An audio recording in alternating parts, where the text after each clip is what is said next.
আন্দোলনের নামে রাস্তা অবরোধ, বিভিন্ন দাবি আদায়ে রাস্তা অবরোধ করে আন্দোলন করছেন বিক্ষোভকারীরা। এতে চরম ভোগান্তিতে পড়ছেন সাধারণ মানুষ, অফিসগামী চাকরিজীবী, শিক্ষার্থী কিংবা রোগী, সবাইকেই ঘন্টার পর ঘন্টা জ্যামে আটকে থাকতে হয় রাস্তা অবরোধ করার কারণে। আন্দোলনের নামে রাস্তা অবরোধ করাটা কতটুকু যৌক্তিক মনে করছেন সাধারণ মানুষ, চলুন তাদের কাছ থেকেই জেনে আসি। রাস্তা বন্ধ করে আন্দোলন করা গরিবের পেটে লাথি মারা ছাড়া কিছুই না। তার কারণ আমরা রিক্সা নিয়ে সব জায়গায় যাইতে পারি না, রাস্তাঘাট বন্ধ থাকে। রাস্তা বন্ধ করে যদি যৌক্তিক আন্দোলন হয়, যৌক্তিক আন্দোলনের পক্ষে আমরা, বাট মানুষকে ভোগান্তি দিয়ে কোনো আন্দোলনের পক্ষে না। কোনো কিছু যৌক্তিক দাবি থাকলে আপনি এটা লিখিত আকারে উপরে মহলে জানানো উচিত, কারণ আপনি একজনের সুবিধা দেখতে যায়, জনগণের এভাবে ভোগান্তি করা উচিত না। আমরা সাধারণ মানুষ, আমাদের সমস্যা, সবারই সমস্যা এটা, ঠিক আছে।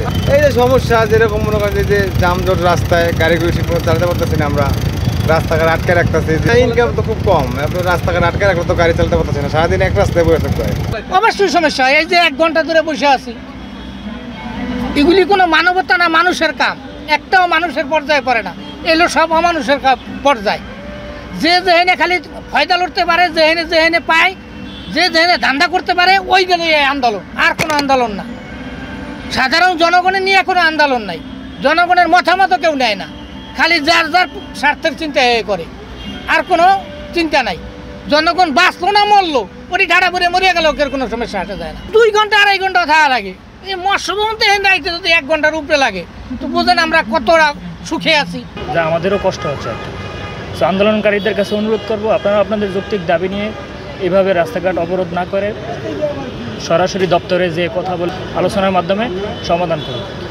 আমি আজকে একজন রোগীর জন্য এই ধানমন্ডি থেকে রওনা দিয়ে প্রায় 2 ঘন্টা, আপনি দেখছেন আমাকে গরমাক্ত হয়ে গেছি। আমি রমনা পার্ক হয়ে এই পর্যন্ত আসলাম। এখানে আন্দোলনের নামে যা হচ্ছে এটা একটি নৈরাজ্যকর, বিশৃঙ্খল।